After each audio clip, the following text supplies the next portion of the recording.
दूसरे जो डिस्क्रिप्शन है वो मैं आपको भेज दूंगा। आइए अब हम पढ़ते हैं सेकंड पोएम।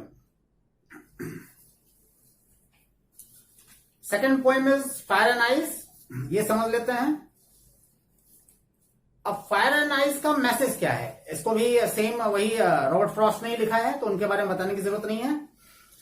तो it is a symbolic poem. इसमें भी सिंबल्स का यूज किया गया है, जिसमें पोएट डिस्कस करता है the destructive features of human emotion, यानी मानव के इमोशन यानी भावनाओं की विनाशकारी चीजें, फीचर्स इसमें डिस्कस किया गया है। मानव जिस तरह से अपने इमोशन में आकर, जिस तरह से अपनी डिजायर को लेकर आगे बढ़ता जा रहा है, इससे इस पृथ्वी का विनाश संभव हो सकता है, ये कहा जा रहा है। He uses the symbols of fire and ice. Poet ने फायर और आइस का दो चिन्ह, जो प्रतीक, दो सिंबल यूज किया है to show how desires and hatred will destroy the world one day. यह दिखाने के लिए कि कैसे डिजायर यानी इच्छाएं और हेट्रेड यानी घृणा एक दिन इस दुनिया को खत्म कर देंगी। This poem is describe using metaphor and scientific thinking. इस पोएम में अलंकार भी यूज किया गया है और साइंटिफिक थिंकिंग भी यूज की गई है। अब देखिए, फायर का लिटरल यानी शाब्दिक मतलब क्या होता है। फायर का शाब्दिक मतलब होता है, वैसे तो आग हो गया, लेकिन यहां पर जो साइंटिफिक मीनिंग है वो है डिजायर, इच्छा, कामना, चाहत, और पैशन, लगाव किसी चीज से, है ना। और आइस का लिटरल मीनिंग क्या है। आइस का वैसे तो बर्फ होता है, लेकिन यहां पर जो साइंटिफिक तरीके से इसका मतलब यूज किया गया है वो हेट्रेड है। आइस मीन्स हेट्रेड, नफरत, किसी तरह की कोई फीलिंग ना होना, स्तब्ध, शांत, दिल को कड़ा कर लेना, कोई संवेदना ना होना। तो इसके लिए ये मीनिंग यूज किया गया है। अब देखिए, फायर एंड आइस में क्या बताया गया है, तो सिंबॉलिकली इसमें जो है सिंबल के रूप में फायर और आइस यूज किया गया है। अभी मैंने बताया, फायर सिंबलाइज करता है डिजायर को, इच्छाओं को, कामनाओं को, and it can bring an end to this world. और ये इच्छा जो है, मानव की जो इच्छाएं हैं, ये एक दिन इस दुनिया का अंत कर देंगी, ये बताया गया है इसमें। Ice symbolizes coldness. आइस किस चीज को सिंबलाइज करता है, आइस किस चीज का प्रतीकात्मक व्यू देता है, तो ये कोल्डनेस का देता है। कोल्डनेस मीन्स बिल्कुल कोई जो है फीलिंग ना होना, या बिल्कुल ठंडापन, या हेट्रेड। और hatred and indifference in human, इंसानों में जो इंडिफरेंस आता है यानी उदासीनता, हेट और कोल्डनेस, किसी तरह की फीलिंग ना होना, ये बताता है, सिंबलाइज करता है।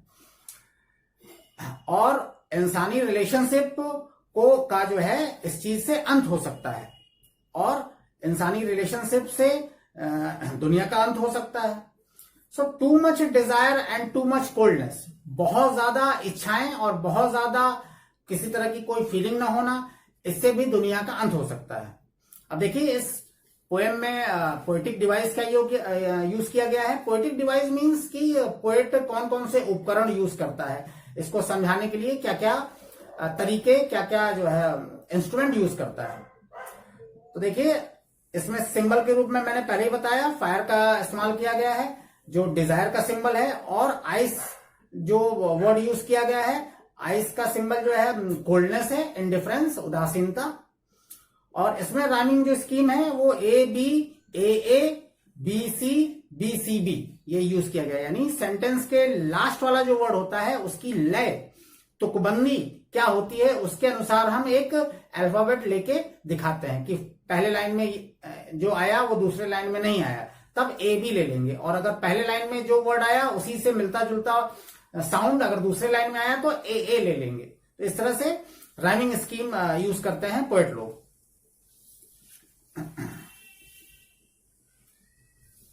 नाउ स्टूडेंट्स, मैं पढ़ने जा रहा हूं फायर एंड आइस को। इसको मैं सिंपली समझाता हूं आपको। सम से the world will and in fire. कुछ लोग कहते हैं या कुछ कहते हैं कि यह दुनिया आग से खत्म हो जाएगी, यानी डिजायर से। सम से इन आइस, कुछ कहते हैं कि आइस से खत्म हो जाएगी। यहां पर देखिए दो बातें हैं।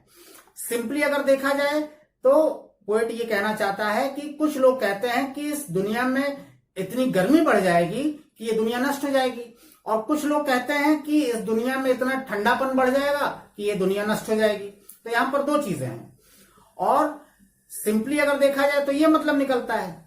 लेकिन अगर साइंटिफिकली देखा जाए, शब्दों की गहराई में उतर कर देखा जाए कि पोएम क्या कहना चाह रहा है, पोएट क्या कहना चाह रहा है, तो ये देखा जाएगा कि कुछ लोग कहते हैं कि इस दुनिया में इतनी नफरत बढ़ जाएगी, हेट्रेड बढ़ जाएगा ह्यूमन डिजायर से, कि दुनिया नष्ट हो जाएगी हेट से। और सम से इन आइज, और कुछ लोग कहते हैं कि इस दुनिया में इतना ज्यादा बर्फ आ जाएगा, ठंडापन आ जाएगा। तो इसका साइंटिफिकली मतलब है कि इस दुनिया में लोगों के अंदर किसी तरह की एक दूसरे के लिए कोई फीलिंग नहीं होगी, तब ये दुनिया नष्ट हो जाएगी। तो ये दो अलग अलग बातें हैं। और फर्स्ट स्टैंजा, इसमें भी इस पोएम में भी दो स्टैंजा है। फर्स्ट स्टैंजा के पहले और दूसरे लाइन का मतलब मैंने समझाया, अब तीसरे और चौथे लाइन का मतलब समझिए। From what I have tested of desire, इसका मतलब है कि जहां तक मेरे डिजायर की बात है, जहां तक मेरी सोच की बात है, जहां तक मैं सोचता हूं, जहां तक मेरे इच्छा की बात है, I hold with those who favour fire. तो यहां भी दो मतलब आ गया कि मैं उन लोगों के साथ हूं जो कहते हैं कि ये दुनिया आग से नष्ट हो जाएगी, यानी इतनी गर्मी बढ़ जाएगी कि दुनिया नष्ट हो जाएगी, सिंपली अगर देखा जाए। और अगर साइंटिफिकली देखा जाए तो इस दुनिया में इतना ज्यादा जो है घृणा, नफरत, इंडिफरेंस बढ़ जाएगा कि ये दुनिया नष्ट हो जाएगी। तो ये पहले स्टैंजा का मतलब है। अब आते हैं दूसरे स्टैंजा में, but if it had to perish twice. अब देखिए यहां पर मैंने वर्ड मीनिंग भी लिखे हैं। डिजायर मीन्स इच्छाएं होती हैं, फेवर मतलब किसी की तरफ होना या किसी से सहमत होना, पेरिश मतलब नाश हो जाना, नष्ट हो जाना, ट्वाइस मतलब दो बार, डिस्ट्रक्शन मीन्स विनाश, बर्बादी, तबाही, एंड सफाइस का मतलब है कि काफी, एनफ। तो सेकंड स्टैंजा में कहा गया है, सेकंड स्टैंजा का जो पहला लाइन है कि if it had to perish twice, अगर इस दुनिया को दो तरीके से या दो बार तबाह होना है, तो I think I know enough of hate. तो मैं समझता हूं, पोएट कहता है कि मैं समझता हूं कि यह दुनिया को तबाह होने के लिए नफरत यानी हेट ही काफी है, क्योंकि लोगों में इतना ज्यादा हेट फैला हुआ है कि उनकी हेट की वजह से ही दुनिया तबाह हो जाएगा। To say that for destruction eyes, और ये कहना कि यह दुनिया आइज से खत्म हो जाएगी, यानी लोगों के बीच इतनी इंडिफरेंस, उदासीनता या किसी तरह की कोई फीलिंग नहीं होगी। अगर लोग ये कहते हैं कि इस वजह से ये दुनिया नष्ट हो जाएगी, it also great and would suffice, तो ये भी सही है और इतना ही काफी है इस दुनिया को नष्ट होने के लिए। तो स्टूडेंट्स, ये दो स्टैंजा में समझाया है पोएट ने, रॉबर्ट फ्रॉस्ट ने। आई होप कि आपको अच्छे से समझ में आया होगा, और अगर कुछ नहीं भी समझ में आया होगा तो आप मुझसे पूछ सकते हैं फिर दोबारा, मैं आपको फिर से अच्छे से समझा दूंगा। Okay students, that's all.